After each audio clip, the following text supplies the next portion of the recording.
Postoje dani i periodi u životu kada ti sve izgleda kao jedna velika i potpuna katastrofa. Nazad se ne može, napred ne znaš kako, pa tako zaglavljen vrtiš u glavi najgore moguće scenarije. Ako se sada nalaziš u tom stanju, ovo je video za tebe. Evo šta treba da uradiš. Prvo, stani i saberi se, silom i snagom volje. Ne pravi se jak, ne pravi se neosetljiv, ne rešavaj ništa. Kada ti je teško, najvažnije je ne gurati sebe još dublje u to stanje. Zaustavi se. Ako ti je lakše da budeš sam, budi sam. Ako ti je lakše da plačeš, plači. Glavno je da ne uradiš ništa zbog čega ćeš se posle kajati.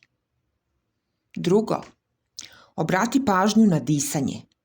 Trudi se da dišeš duboko. Kada se nađemo pod velikim stresom, naši udisaji postanu plići i kraći i stalno imamo osjećaj da nemamo dovoljno vazduha. Zato se potrudi da dišeš sporo i duboko. Diši svesno i za par minuta ćeš da primetiš da ti se telo opušta, a misli postaju jasnije.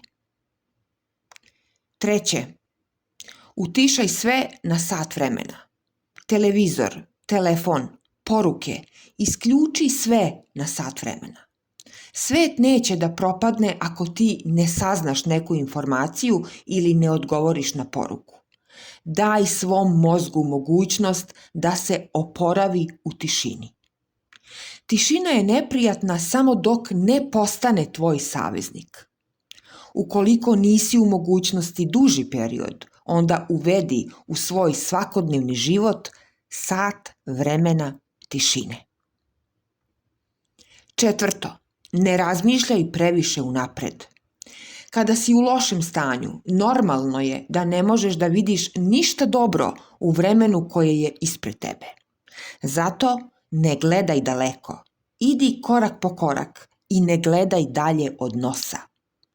Doručkuj, istuširaj se, radi, prošetaj. To su male stvari koje mogu da ti vrate snagu i unutrašnji mir.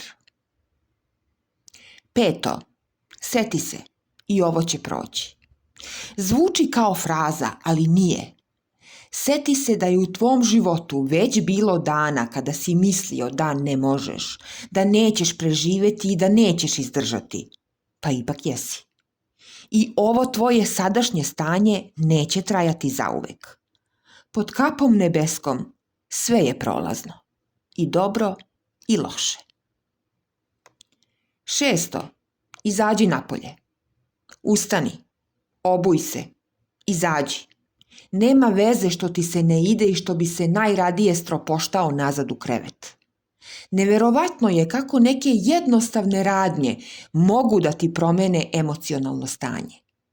Šetnja u prirodi ili po parku je jedna od tih radnji. Nije vreme da budeš lenj. Pomozi sebi. Sedmo, ne veruj svemu što ti mozak priča. Sada ti sve izgleda strašno i crno, ali to su emocije, a ne činjenice. Zapamti, kada si na dnu, ne donosi zaključke o sebi, o drugima, o životu. Sačekaj da se razvedri i mnoge stvari ćeš vidjeti jasnije. Najtamnije je pred svitanje. Osmo, podsjeti se, već si preživeo nešto što si mislio da nećeš.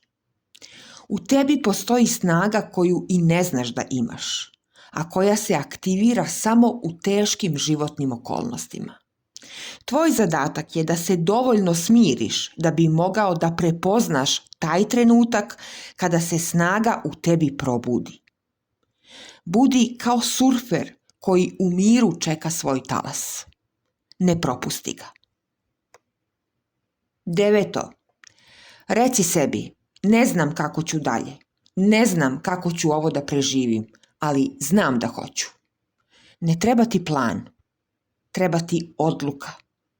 Odluka da nećeš da odustaneš. Ni danas, ni sutra, ni prekosutra. Ni jedna tama ne traje zauvek, pa neće ni tvoja. Veruj u to. Ako već nisi, sada je pravi trenutak da se okreneš svom duhovnom rastu i potražiš pomoć i podršku u toj sferi života. Kada ti je teško, nije vreme da se foliraš i pametuješ. Vreme je da budeš iskren i nežan prema sebi. Da se umiriš, da zastaneš, da se skloniš. Nemaš obavezu da glumiš jačinu, ali imaš obavezu da brineš o sebi. U ovom videu si čuo kako da to uradiš na pravi način. Ako ti se video dopao, podeli ga sa drugima i na svojim društvenim mrežama. Hvala.